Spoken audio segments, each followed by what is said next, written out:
আসসালামু আলাইকুম। আশা করি সকলেই ভালো আছেন। শীতের দুপুর বিকালও হয় নাই, মোটামুটি 3টা বাজে। আমি চলে আসলাম আপনাদেরকে ভুট্টা ক্ষেতের আপডেট দিতে। আমাদের যে সোনার বাংলা 72-এর বীজ দিয়ে যে এবার ভুট্টা করেছি, সেই ভুট্টাগুলোর আপডেট দিতে চলে আসছি। জমিতে আসা হয়, কিন্তু আসলে ভিডিও করা হচ্ছিল না বা ছবিও তোলা হচ্ছিল না। দেখতে পাচ্ছেন আমার পিছনের জমিগুলা, প্লাস এই পাশে যদি দেখেন এদিক দিয়ে জমি, এবং এই পিছনেও যদি দেখেন এই পাশেও জমি। তো যাক, আমি একটু ঘুরে ঘুরে দেখালাম 4-5টা জমি। এই যে সবগুলোই আমাদের ভুট্টা ক্ষেত, 4-5টাই ভুট্টা ক্ষেত। যদিও এখনো ছোট, আরো বড় হলে আরো ভালো লাগবে। আপডেট দেওয়ার মতো হলো এগুলা মূলত আমার ইতিপূর্বে ভিডিওগুলো দেখছেন যে সবগুলো ভুট্টা রোপণ করা হচ্ছিল, সেটা হচ্ছে 27শে নভেম্বর, অর্থাৎ আজকে থেকে ঠিক 36 দিন আগে। তো 36 দিন আগে এবং মাঝখানে গাছ হওয়ার পরেও আমি অবশ্য ছবি ভিডিও দিয়েছিলাম। তো আজকের ভিডিওতে তুলে ধরার চেষ্টা করব যে আমাদের গাছগুলো কতটুকু বড় হয়েছে। মোটামুটি 36 দিন বয়স এই গাছের, 1 ফিট প্লাস, প্রায় 1.5 ফিট হয়ে গেছে অলরেডি। এবং চারা যদি বলি মোটামুটি হৃষ্টপুষ্ট, খুব ভালো বলবো না, কারণ হচ্ছে যে ভালোর থেকেও ভালো থাকে, তবে আলহামদুলিল্লাহ ভালো, আমরা সন্তুষ্ট। আর আরেকটা বড় বিষয় হচ্ছে যে আমরা এখন পর্যন্ত এই গাছ নিয়ে খুব একটা ভোগান্তিতে পড়তে হয় নাই। কারণ প্রথমত আমরা জমিতে ব্যবহার করছিলাম দানা বিষ, সাথে দিয়েছিলাম আমাদের কোম্পানির অ্যাভেন জৈব সার, ট্রাইকোডার্মা সমৃদ্ধ অ্যাভেন জৈব সার। যেই সারটা দেওয়ার ফলে আপনার হচ্ছে যে দানা বিষের কার্যক্রমটা আরও বেড়ে গেছে। কারণ হচ্ছে যে আমাদের সারে পর্যাপ্ত পরিমাণ ওই ধরনের উপাদান দেওয়া থাকে যেটা পোকামাকড় মারতে, অর্থাৎ মাটি শোধন করার জন্য যথেষ্ট। আর শোধিত মাটিতে আশা করি সেই ধরনের পোকামাকড় হয় না, সেদিক থেকে আমরা সেফ। যেমন আমি অনেক গ্রুপে ফেসবুকে দেখলাম যে ভুট্টায় কাটুই পোকা, লেদা পোকা অতিরিক্ত, খুব বাজে অবস্থা আর কি।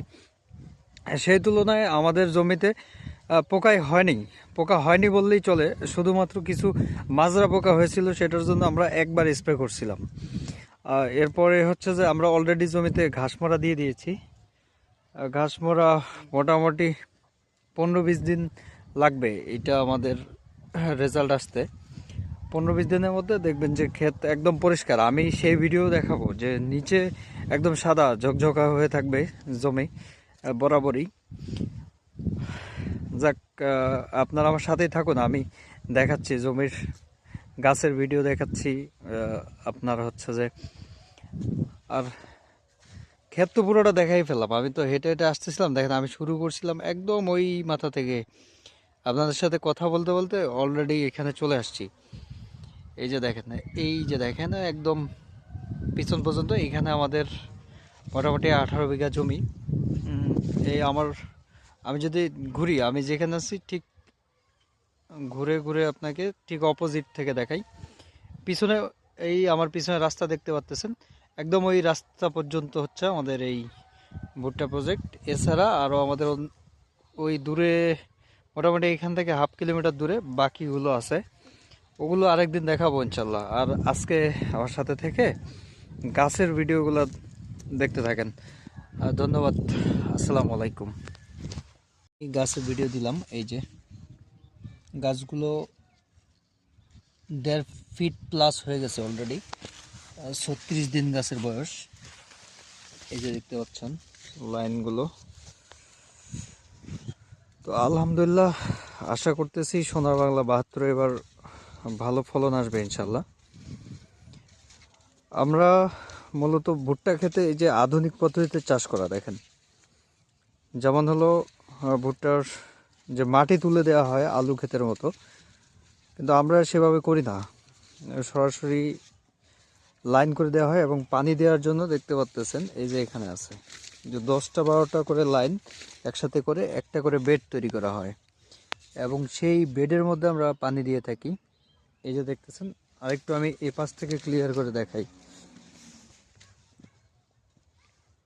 এই যে এখানে একটা বেড, এই যে দেখেন দূর থেকে যদি দেখেন যে 1 2, এই যে আরেকটা এখানে বেড করা আছে। এভাবে আমরা পানি দিয়ে থাকি। এই যে বাকি জমিগুলো আমাদের এখান থেকে দেখা যাচ্ছে ওই বাঁশঝাড়ের কর্নার থেকে গাছগুলো যে দেখা যাচ্ছে ওই পাশ পর্যন্ত, এবং দূর থেকে দেখা যাচ্ছে না, ওই সুপারি গাছের সারি দেখা যাচ্ছে, তার পেছনে হচ্ছে বাকিগুলা। এখানে মোটামুটি আমাদের হচ্ছে 18 বিঘা ভুট্টা চাষ প্রকল্প।